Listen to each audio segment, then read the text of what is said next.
உலகத் தமிழர்கள் அனைவருக்கும் வணக்கம். நாம் தமிழர் கட்சி தலைமையகத்திலிருந்து தற்போது ஒரு அறிக்கை ஒன்று வெளிவந்திருக்குங்க. அதை பற்றி தான் பார்க்க இருக்கோம். வாங்க பார்க்கலாம்.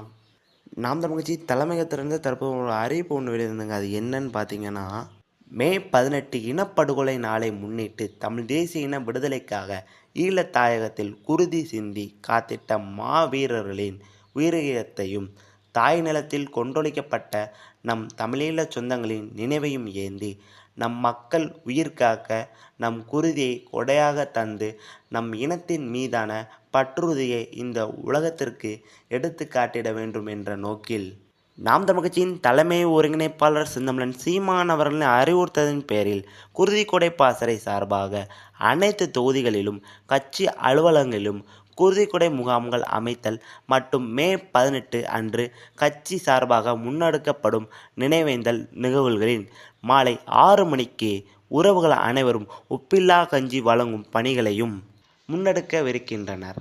இந்நிகழ்வில் குருதிக்கொடை பாசறை பொறுப்பாளர்களும் கட்சியின் அனைத்து நிலை பொறுப்பாளர்களும் அனைத்து பாசறைகளின் அனைத்து நிலை பொறுப்பாளர்களும் நாம் தமிழர் உறவுகளும் முழு ஒத்துழைப்பு நன்குமாறு மேற்கொள்ளப்படுகிறார் என்று நாம் தமிழ் கட்சி தலைமையகத்திலிருந்து தற்போது ஒரு செய்தி ஒன்று வந்திருக்குங்க. முக்கியமாக நாம் தமிழ் கட்சியின் தலைமை ஒருங்கிணைப்பாளர் செந்தமிழன் சீமான் அவர்களின் அறிவுறுத்தலின் பேரில் குருதிக்கொடை பாசறை சார்பாகவும் குருதிக்கொடை முகாம்கள் அமைத்தல் மற்றும் மே 18 அன்று கட்சி சார்பாக முன்னெடுக்கப்படும் நினைவேந்தல் நிகழ்வுகளில் மாலை 6 மணிக்கு உறவுகள் அனைவரும் உப்பில்லா கஞ்சி வழங்கும் பணிகளையும் முன்னெடுக்கிறார் என்று நாம் தமிழ் கட்சி தலைமை ஒருங்கிணைப்பாளர் செந்தமிழன் சீமான் அவர்கள் அறிவித்திருக்கிறத நீங்கள் எப்படி பார்க்குறீங்கன்னு உங்களுடைய கருத்துக்களை தெரியப்படுத்துங்க. நன்றி, வணக்கம்.